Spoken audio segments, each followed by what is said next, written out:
सलोतर पंचायत से तल्लुक़ रखता हूँ, वार्ड नंबर 2 से। और मेरी ये कर्ज़ है कि 2018 में यहाँ से एक रोड जो है वो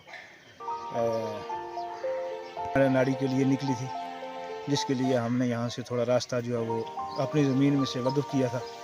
जिसमें 1-2 मकान आए थे। एक तो बीच में उखाड़ लिया, तो सर एक थोड़ा साइड पर है। तो मेरी जनाब से ये रिक्वेस्ट रहेगी, जनाब वाला अभी हमने सुना था पिछले दीदार है जिसको टनल हुआ है, तो मेरी जनाब से ये गुजारिश होगी कि जो मकान हैं वो जो है ऊपर से स्लाइड आई, तो सब थोड़ा मतलब नुकसान भी हुआ है मैं वहाँ से के आगे से। तो मेरी जनाब से ये गुजारिश हुई कि इसका जो रोड का मसला है ये जल्दी होना चाहिए, बीच में डंगे लगने चाहिए ताकि हम गरीब लोगों की ज़मीन जो है ये बचने। सर उस टाइम तो यहाँ पे जब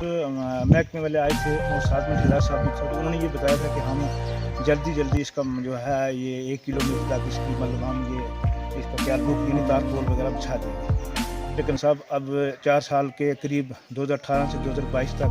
वहाँ ही पड़ी है। लेकिन इस साल जो है अभी ये हम सुन रहे हैं,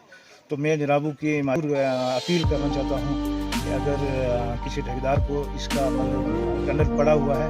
तो वो अगर वो मकानों का एक आगे से डंगा वगैरह डालकर थोड़ा काम हो जाए, तो मैं समझता हूँ कि ये